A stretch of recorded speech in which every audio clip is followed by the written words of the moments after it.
Hello les amis, bonjour à toutes et tous de la communauté Instagram.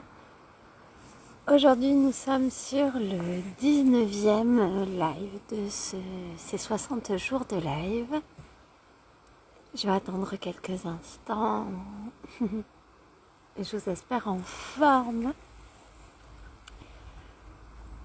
Aujourd'hui j'ai envie de partager avec vous la prise de conscience que j'ai eue, et c'est comme si cette prise de conscience est quelque chose qui grandit dans ma vie au fur et à mesure que je l'expérimente en fait. Dans notre société, on a vraiment quelque chose à aller redécouvrir de la valeur que l'on se donne. C'est comme si, en fait, on a toujours été habitué à être noté, à être donc à l'école, à être comparé, à être hiérarchisé en termes de notes, en termes de valeur, tout simplement. Ce qui fait qu'on a un peu de difficulté à évaluer notre valeur, et bien souvent, comme on est dans une culture chrétienne qui nourrit quand même cette idée de culpabilité, de petitesse, qui dans tous les cas la nourrit, quoi. On se retrouve souvent à douter de sa propre valeur, voire à complètement la méconnaître, voire à tellement se sous-estimer. Une des clés pour reconnecter sa valeur, à mon sens, que j'ai vécu dans mon expérience. Alors il y a du vent, j'espère que ça ne s'entend pas trop sur la vidéo, j'espère que ça fait pas un trop mauvais son. Et en même temps, ça me permet d'être dehors sans brûler, tellement il faisait chaud ces derniers temps. Une des clés vraiment pour reconnecter cette valeur, c'est d'investir sur soi. Investir sur soi, c'est comme si on se redonnait, on remettait la conscience de la valeur qu'on estimait mériter, connecter, ou que l'on estimait avoir, ou que c'est comme si, à partir du moment où je choisis d'investir sur moi, à partir du moment où je me choisis, et où je choisis mon évolution comme le truc dans lequel je m'investis. Alors ça peut être de l'investissement financier, ça peut être de l'investissement en termes de temps, ça peut être de l'investissement en termes d'un projet que je vais faire et qui va me demander beaucoup de réflexion, beaucoup de travail.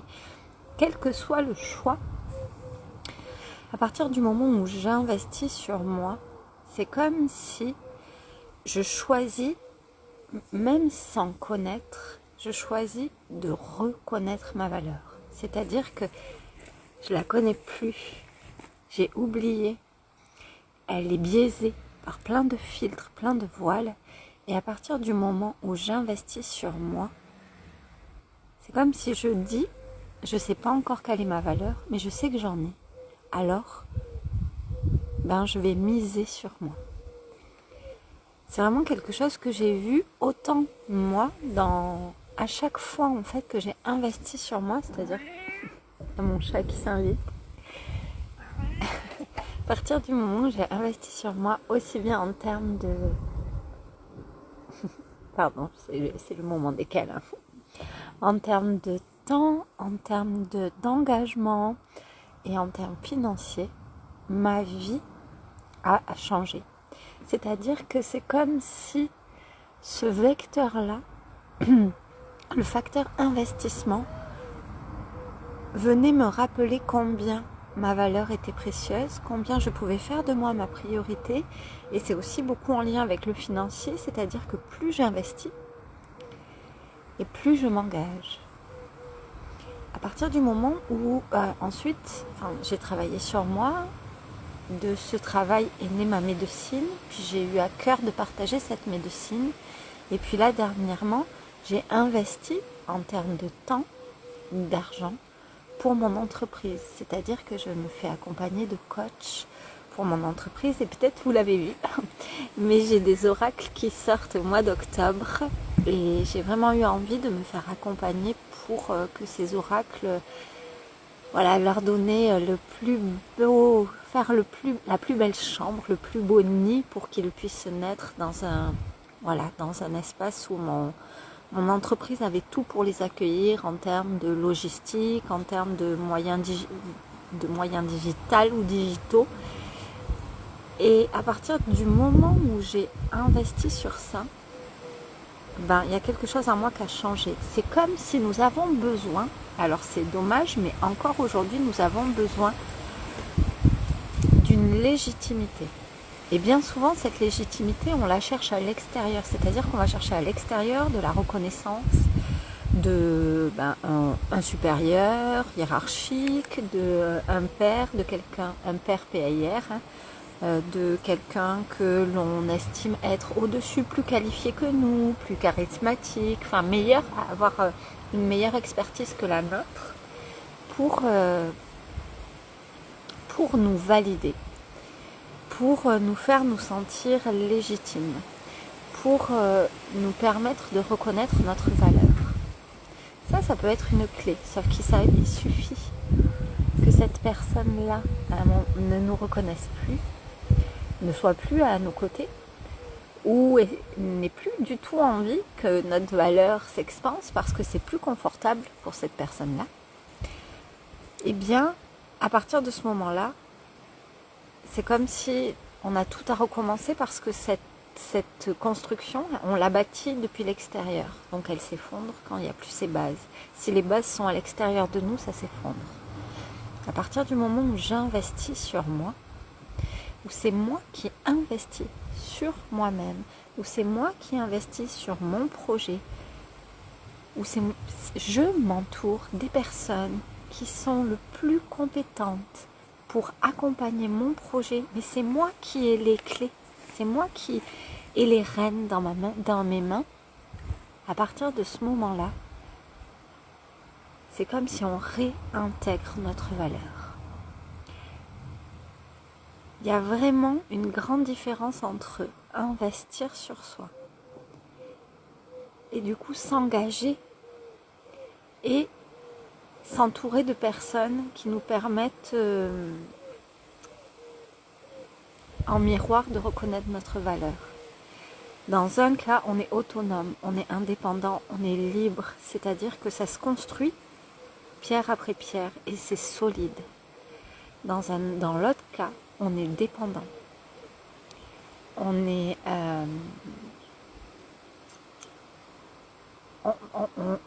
est tributaire de ce reflet, de ce miroir. Et si jamais il n'y a plus ce miroir, les bases, c'est plus nous qui les tenons.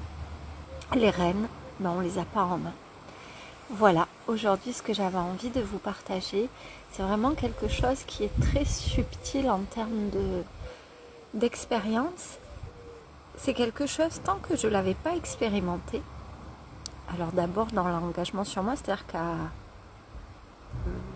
21 ans, je pense, 21 ou 22 ans, j'ai payé mon école de sophrologie et à cette époque-là, je payais déjà mon appartement, je payais ma nourriture pour les études, pour faire ma licence d'ethnologie après un DESS de psychologie. Et c'était vraiment, il fallait beaucoup travailler pour pouvoir en plus payer une école de sophrologie qui était dans mon budget d'étudiante vraiment hors de prix. Et le fait d'avoir dû m'investir déjà en termes de temps, de devoir jongler entre les temps de révision de la fac, les temps de repos que je n'avais pas beaucoup, les temps de fête parce que j'avais une grande vie sociale, et les temps d'études de la sophrologie et de travail pour gagner cet argent. À partir du moment où j'ai fait ça et où je me suis dit oui, mais comme si j'avais un peu parié sur moi, tout misé sur ça, ma vie s'est transformée. Ça a été sur le travail sur moi, avec ensuite plein de choses que j'ai développées. Et puis, à partir du moment où en 2020, après confinement, il a fallu que je me réinvente professionnellement parlant et que j'ai décidé d'investir sur mon entreprise, puisque c'est une entreprise, même si on est thérapeute, on est quand même chef d'entreprise, même si c'est difficile à accepter, c'est le cas. Et à partir de ce moment-là, mon entreprise s'est transformée, ma manière de travailler, la qualité de mon travail s'est transformée. Jusque-là, je m'étais dit que je pourrais me passer de ça, du moins pour mon entreprise, pas le travail sur moi, et essayer d'y arriver toute seule. J'ai vu la différence, parce que investir sur soi, c'est dire ce que j'ai envie de développer et ce que je suis a tellement de valeur que je peux investir dessus. Que j'ai envie d'investir dessus. Que j'ai envie de me dire oui, et sans prendre en considération les risques, sans laisser mon mental me dire que ça n'est pas nécessaire, que ça n'est pas raisonnable. Bien sûr, en faisant pas n'importe quoi. Et ça a vraiment changé quelque chose en moi. Voilà, c'est quelque chose que j'avais envie de vous partager. Je vous ai déjà parlé de l'engagement. Je pense que dans notre société, on a vraiment besoin de reconnecter avec ça. Je crois qu'il y a une grande liberté à découvrir en reconnectant avec ça. Je crois profondément qu'il y a quelque chose à démystifier par rapport à l'argent. Je crois profondément que ça arrange beaucoup de monde qu'on se sente pas capable de créer de l'argent. Parce que on continue à être les clients merveilleux de gros lobbies quand on n'a pas beaucoup d'argent et qu'on fait nos courses dans des endroits qui nous vendent des trucs qui sont mauvais pour notre santé et qu'on nourrit ces groupes-là, qu'on utilise une électricité qui est mauvaise pour la planète et qu'on nourrit ces groupes-là. Donc je crois vraiment qu'il y a quelque chose à démystifier, à aller revisiter et à aller vraiment réinventer. Voilà pour mon partage du jour. Je vous embrasse fort. Ciao!